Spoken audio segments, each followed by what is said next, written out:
Mani ismim Shadiyev Mirjalil. Men 4 yildan beri trading sohasining ichidaman. Tasavvurim shunaqa bo'lganmana, ya'ni aytishinglar bo'lardi, oldida notebooki bo'lardi, o'shalarni ko'rib men havas qilganman. Institutga kirdim, ya'ni 1 yil o'qidim. 1 yil o'qiganimdan keyin, o'sha ochishni o'qiganimdan keyin, men bildim institutga kirib o'qish, ya'ni prosta vaqtim ketadi. O'sha vaqt aka Abdurahmon bizada, ya'ni tushuntirardilar. Sardorga menga o'sha momentlar, o'sha vaqtlar tushuntirardilar. Uka kichik shot bo'lsa ham, samim qilaman, boshqarishni o'rgansang bo'ldi.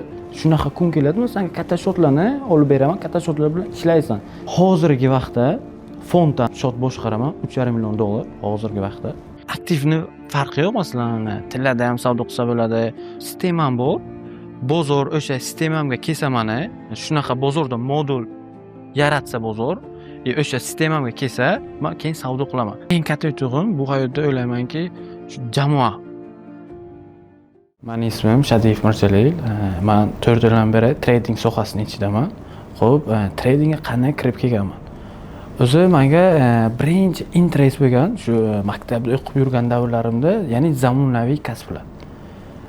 Zamonaviy kasb deganda men birinchi zamonaviy kasbda o'sha vaqt endi tasavvurim shunaqa bo'lganmana, ya'ni aytishinglar bo'lardi, oldida notebooki bo'lardi, o'shalarni ko'rib men havas qilganman.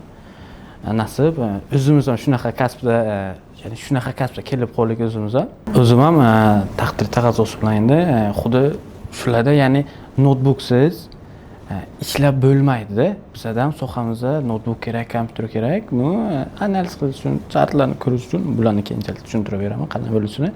Xullas, ya'ni zamonaviy kasb deganda shu aytishlarga men havas qilganman. O'sha vaqt tasavvurimda shunaqa bo'lgan. O'ylaganki men aytishning bo'laman men ham debdi. Keyinchalik o'zimni yaqin o'rtoqlarim bor. IT sohasida qiziqardi, ular borgan, o'qigan, men ham borgan, o'qiganman, lekin borib birinchi, ikkinchi darslarda o'qiganimda, ko'rganimda meni kasbim emas, ya'ni meni xarakterimga, menga mos kelmaydi deb o'ylagandim. Keyinchalik zamon rivojlanib, yanada yangi kasblar chiqdi, SMMda o'sha vaqtlar yana o'sha kuzatganman, yaqin tanishlarim, ya'ni shu sohada kiyim zo'rini topishga harakat qilganman. Qana bo'lyapti? SMMda ham o'zimni yana o'sha faqat shu o'rtoqlarimda shunaqa sohalarning ichida bo'lganda, xo'p, o'rtog'im qiziqgan, SMMda ishlagan. Bir vaqt nima bo'ldi? O'rtog'im bilan bordik, SMMda suhbatlashishdi. Ya'ni o'sha endi SMMda o'sha o'rtog'im taklif qildi, qiziqishing bor, yur, bitta proyekt bilan suhbatim bor, oldimda o'tir. Prosta o'tirganman, ko'rganman, o'sha o'rtog'imdan ham o'rganib yurardim.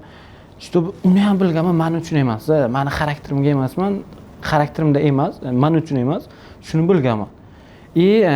Keyinchalik yana bir zamonaviy kasb, trading qiziqish bo'lgan.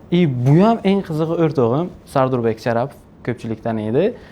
O'rtog'im sababli shu kasbda men kirib kelganman. Ya'ni o'zimni o'rtog'im menga o'rgatgan.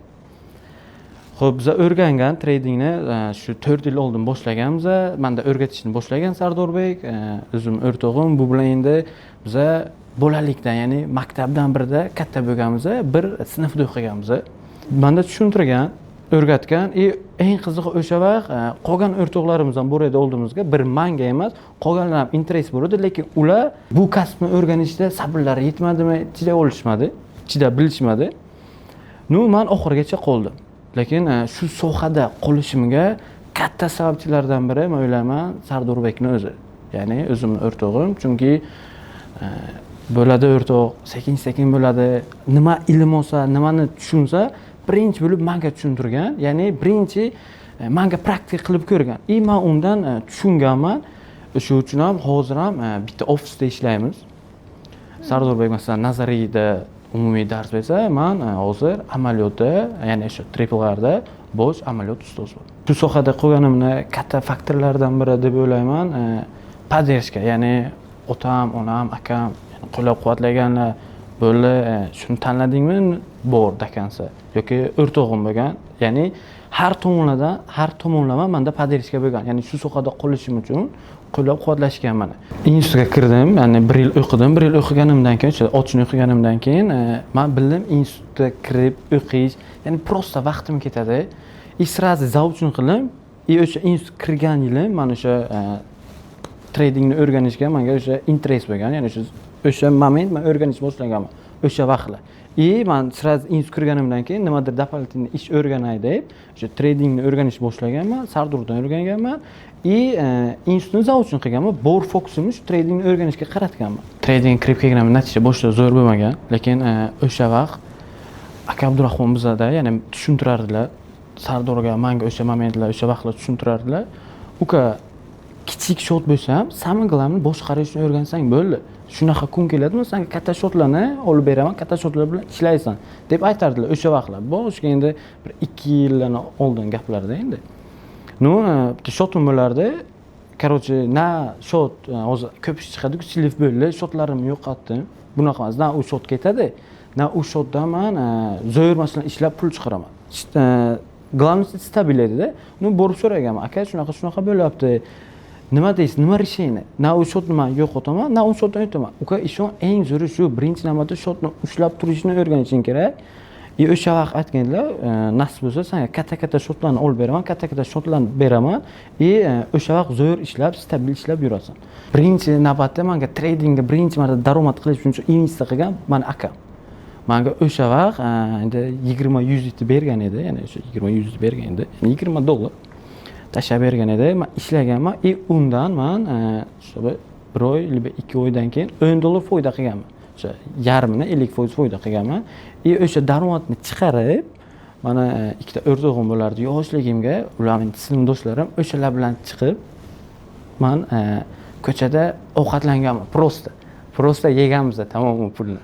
Keyinchalik sekin prop shotlardan keyin hozir real fond tomonidan berilgan akkauntlarni boshqaramiz. Endi o'shani $3,5 million shotni o'zi fonddan menga tegishli, o'sha shotni stabil boshqaraman.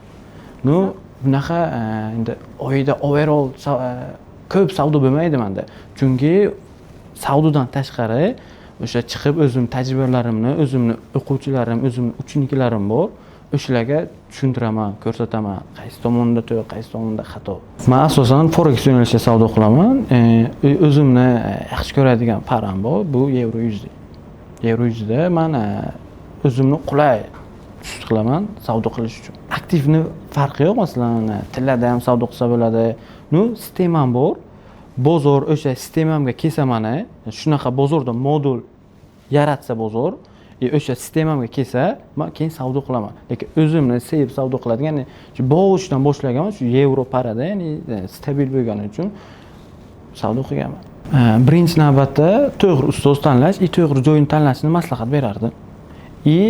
O'sha ustozni aytganini qilish. Har doim o'zini ustida ishlash. Mendan shunaqa tushuntirilgan, birinchi navbatda bozorni yaxshi tushunganidan keyin demo shotlar bilan savdo qilib, razgon qilib bunaqa emas. Chista, stabil savdoni tushunganidan keyin, qanday tushunganidan keyin, ilmini olgandan keyin, o'qib tugatgandan keyin bozorga o'sha tajribalari bilan, ya'ni qanday bo'ladi? Sistemasi bo'ladi. O'sha platformasi bo'ladi, savdo ochadigan platformasi bo'ladi, keyin jurnali bo'ladi. Mana shu 3 ta narsani doimiy olib yurishni aytaman. Nima uchun? Chunki chek qilib o'tirish kerak. Ya'ni o'sha sistemasi bor, bozorda savdo qiladigan platformasi, jurnal. O'zini shaxsiy targ'ibot jurnalini yuritish kerak. O'sha jurnal bilan keyin sistemasini har nechtadir savdosiga chek qilib o'tirish kerak. Ya'ni qaysi joylarda to'g'ri qilyapman, qaysi joylarda xato qilyapman, o'zini ko'rib borish kerak. Bu keyinchalik, ya'ni o'sha bilimlarni olgandan keyin eng katta yutug'im bu hayotda o'ylaymanki, shu jamoa.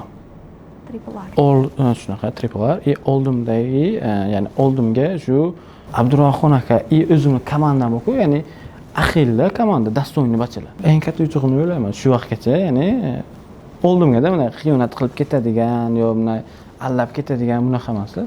Eng katta dars deb o'ylayman. Menda boshga aytilgan, shu men o'zimga ham aytilgan, mana bu ishni qil. Ya'ni o'sha jurnalist meni ko'p aytishgan, Sardor aytgan, aka Abdurahmon aytishgan menga qil deb. Vechna aka bo'ldi, tamom, boshimga, miyamda men esimdan chiqmaydi. Bitta qilgan xatomni keyin qilmayman deganman. O'sha birinchi xatomni tamom qilmayman deganman, rostdan qilmaganman, lekin по-любому Chelyabinsk faktoridan kelib qarasak, 2-3 oydan keyin o'sha birinchi xatomni yana qilganman. Buni ham qachon bilganman, o'sha chek qilib yurganimdan keyin. Lekin boshda quloq solmaganim, o'ylayman o'sha boshim devorga tekkan. Ya'ni o'sha quloq solmasdan kelib, keyin baribir o'sha ishni по-любому qilganman. O'sha boshda bir marta qilsam, yaxshiroq bo'lib ketardi. Rahmat sizga Mirjalil aka. Intervyumiz yakuniga yetdi. Sizga ham rahmat.